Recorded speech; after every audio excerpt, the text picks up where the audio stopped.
حضرت لوط علیہ السلام کے گھر پہ حملہ ہوا. کیسا حملہ ہوا ان کے گھر پر؟ قرآن مجید فرقان حمید کے آیات آپ کو دکھاتے ہیں میرے عزیزو، تاکہ حجت جماعت عمریہ پہ تمام ہو. ملاحظہ فرمائیے قرآن مجید ترجمہ مولوی فتح محمد جالندری.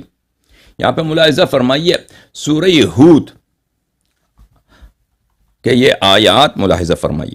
اعوذ باللہ من الشیطان الرجیم، آیت نمبر 77. ملائکہ پہلے گئے حضرت ابراہیم علیہ السلام کے پاس، ان کو بشارت دی کہ اولاد ملے گی آپ کو، اسماعیل، اسحاق، یعقوب ملیں گے آپ کو.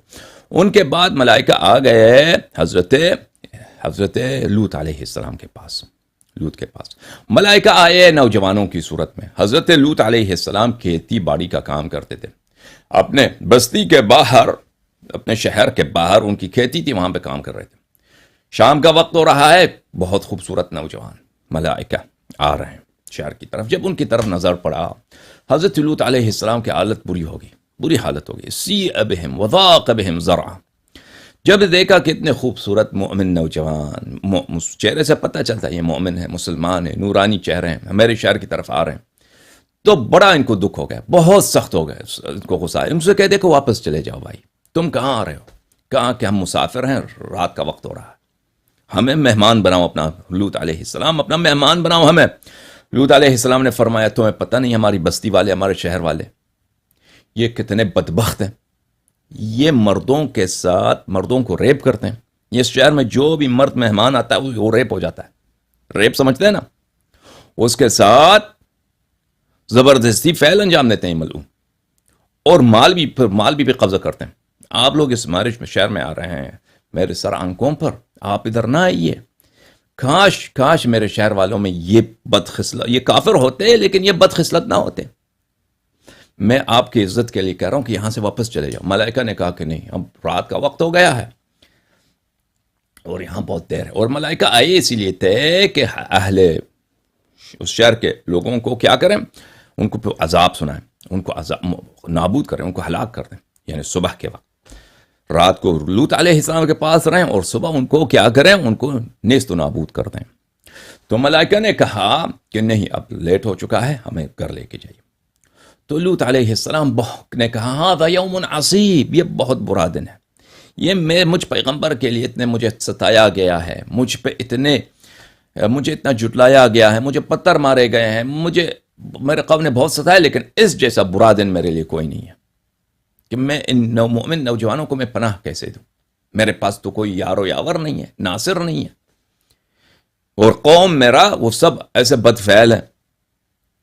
تو وہ مہمانوں کو لے کے آئے، اپنے گھر داخل کر دیا. گھر میں عورت تھی، ان کی عورت کافر تھی. عورت سے کہہ دیا کہ بیگم تو آج جو ہے یہ راز اپنے پاس رکھ دے، ان مہمانوں کا اعلان نہ کر دے، کسی کو بتانا نہیں کہ ہمارے پاس مہمان آئے ہیں. اگر تو یہ کر دے تو میں تیری شفاعت کر دوں گا، میں تو نے جتنے برے اعمال کیے ہیں میں سب اللہ تعالیٰ سے اس کو معافی کرا دوں گا. عورت نے کہا، بیگم نے کہا ٹھیک ہے، اچھی بات ہے، میں ان کو اس راز کو مخفی رکھتی ہوں.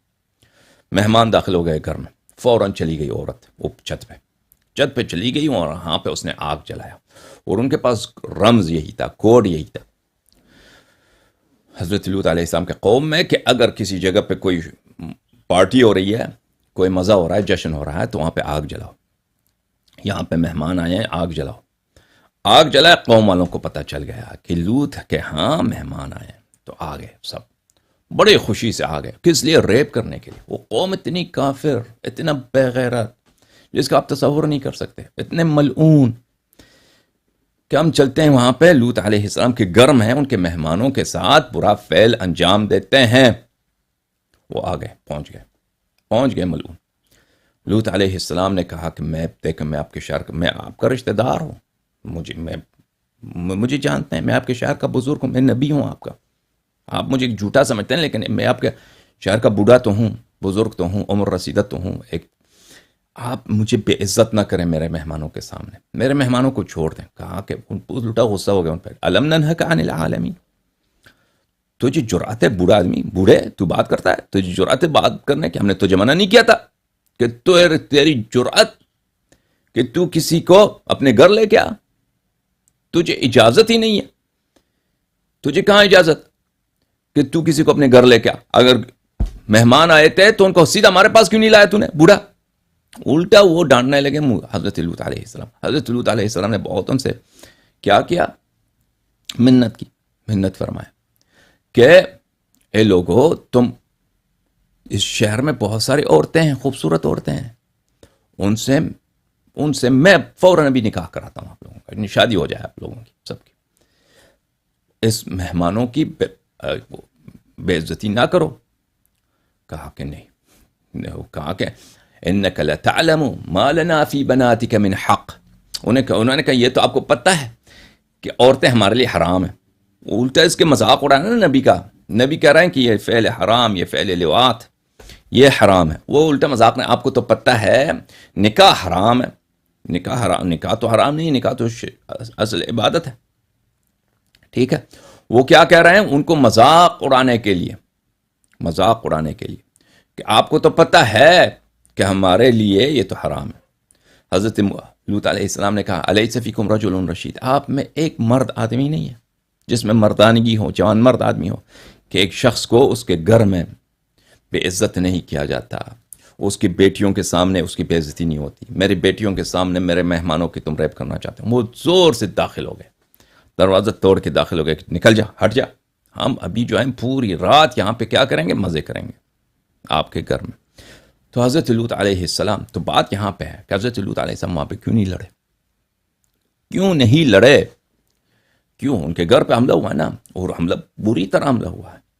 اس سے بڑھ کر حملہ تو اس سے بے عزتی والی بات، یعنی دنیا میں اس طرح بے عزتی ایک نبی کا، ایک عام آدمی کے اس طرح بے عزتی نہیں ہوتی دنیا میں. ٹھیک ہے نا. ایک نبی کا اس طرح بے عزتی ہو جائے، اس طرح ان کو نستجیر باللہ، ان کی بے احترامی، بے حرمتی، تصور تک نہیں ہے. آپ کو تصور نہیں کر سکتے اس کا. تو کیوں نہیں لڑے؟ کیوں نہیں لڑے؟ حضرت لوط علیہ السلام نے فرمایا لو ان لی بکم قوہ او آوی الی رکن شدید. اگر میرے پاس قوت ہوتی یا میں رکن شدید، صاحب شدت رکن کے پاس، صاحب شدت عمود کے پاس، صاحب شدت گوشہ میں پناہ لیتا. ہمارے احادیث میں ہے کہ قوت سے مراد کیا ہے؟ امام عصر علیہ السلام ہے. کہ حضرت لوط علیہ السلام نے تمنا کی تھی اس وقت کہ کاش امام حجت، امام عصر علیہ السلام میرے فریاد رساں ہوتے اس وقت. اور رکن شدید سے مراد ان کے 313 صحابی ہیں.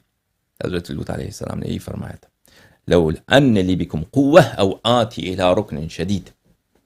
اگر وہ ہوتے تو تم اس طرح، اگر وہ اللہ تعالیٰ کا جو آخری حجت ہے، امام منتظر ہے، نبی کریم صلی اللہ علیہ وآلہ وسلم کا آخری وصی ہے، اگر وہ ہوتے آج اور ان کے 313 ہوتے تو تم اس طرح نہیں کر سکتے. تو تم اس طرح، تمہاری جرأت نہ ہوتی کہ ایک نبی کے ہاں اس طرح بے عزتی کرو. تو وہ لوگ داخل ہو گئے. تو حضرت لوط علیہ السلام نے جہاد کیوں نہیں کیا؟ عمریوں کے پاس کیا جواب ہے؟